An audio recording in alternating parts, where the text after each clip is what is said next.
কখনো কখনো জিততে হলে হারতে হয়।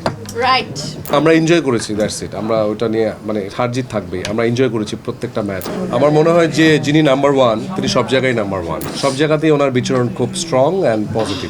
আমরা তো আসলে কসমেটিক্স বেসড আমরা কাজ করছি, সো আমরা আমাদের ভাবে আমরা প্রেজেন্ট করছি, বাট আমার মনে হয় যে ওনারা যেটা করেছেন এটা ভেরি গুড একটা শুরু।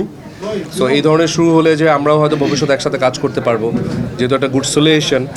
আমি বলছি যে বড় যারা কোম্পানি আছে তাদের হয়তো বা দরকার নেই, কিন্তু যারা ছোট আছেন, যারা মার্কেটে অনেক কিছু বুঝেনি না, হ্যাঁ, তাদের জন্য আমার মনে হয় যে দিস ইজ দ্য বেস্ট মানে প্রোডাকশন হাউস।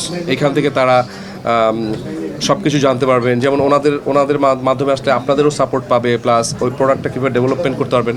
যে কোনো নতুনের জন্য আমার মনে হয় যে this is the best. So আমি হয়তোবা নিজে পার্সোনালি এরকম প্রতিষ্ঠান না খুললে ওনাদের সাথে হয়তোবা কাজ হবে আমার মনে হয় যে যিনি নাম্বার ওয়ান তিনি সব জায়গায় নাম্বার ওয়ান। সো উনি অভিনয়ে যেমন নাম্বার ওয়ান, বিজনেসেও ঠিক একইভাবে আছেন, সব জায়গাতেই ওনার বিচরণ খুব স্ট্রং অ্যান্ড পজিটিভ।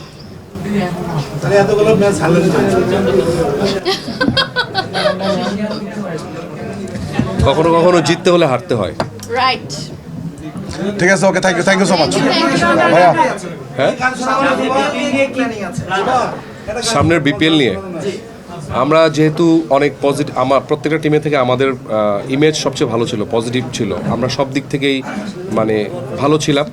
তো প্লেয়াররাও খুব খুশি আমাদের উপর। সো ডেফিনেটলি আমরা পরবর্তী বিপিএলটা আরও স্ট্রং ভাবে আগাবো। এবার যেহেতু অনেক কিছু আমরা বুঝিনি, সো নেক্সট বিপিএলে আমরা অনেক ভালোভাবে আগাবো ইনশাআল্লাহ।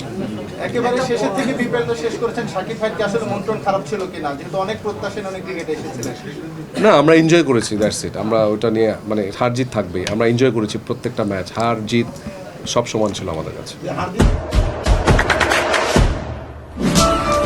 দেশে দেশে সবার সাথে দ্য নিউজ।